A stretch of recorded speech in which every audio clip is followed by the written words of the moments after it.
Toute la France attend que Marianne accouche de son premier gouvernement de cohabitation. Hier mardi, le chef de l'État appelait donc M. Jacques Chirac pour procéder à un tour d'horizon en vue de former un gouvernement. Les deux hommes ont discuté longtemps sans qu'il y ait eu de vrais problèmes entre eux, si l'on en croit ce qu'a déclaré M. Jacques Chirac aux journalistes tout à l'heure. Le président du RPR est retourné pour consulter ses états-majors de la nouvelle majorité. Au bout de 2 heures, ils annonçaient qu'ils étaient d'accord pour que Jacques Chirac devienne Premier ministre.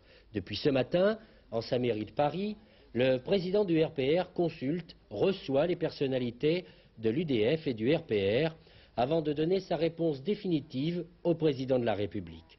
Depuis ce matin, c'est donc un défilé ininterrompu au bord de la Seine où nous retrouvons Jean-Louis Le Senne. Depuis hier soir, ici, les événements se succèdent à un rythme accéléré et depuis ce matin, de façon, disons, un peu plus institutionnelle. À telle enseigne qu'à l'avance, le service de presse de l'Hôtel de Ville nous a distribué l'agenda des consultations de Jacques Chirac. À 10 h ce matin, c'était Charles Pasqua, le président du groupe RPR au Sénat, qui se trouvait dans le bureau du maire.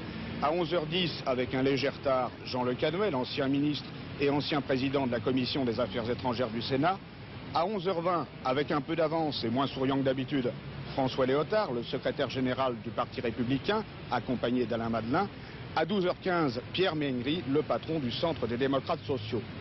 Dans quelques instants, à 13 h, ce sera le tour de Jean-Claude Gaudin, le président du groupe UDF à l'Assemblée, suivi à 15h30 d'André Rossineau, le président du Parti radical. Sans être grand clerc, on peut raisonnablement penser que toutes ces personnalités seront ministres et ministres importants dans le gouvernement qu'entend proposer cet après-midi Jacques Chirac à François Mitterrand. Jean Le Canuet a d'ailleurs confirmé pour sa part que le maire de Paris lui avait effectivement demandé d'être ministre. Pour revenir à la soirée d'hier, Jacques Chirac tout à l'heure a voulu apporter une précision. Je peux vous dire qu'il n'y a pas eu de vrai problème avec François Mitterrand au cours de notre entretien à l'Élysée. Certains observateurs ont fait état de difficultés de dialogue. Je peux vous dire qu'il n'y a pas eu de problème. Alors pour terminer, une supputation.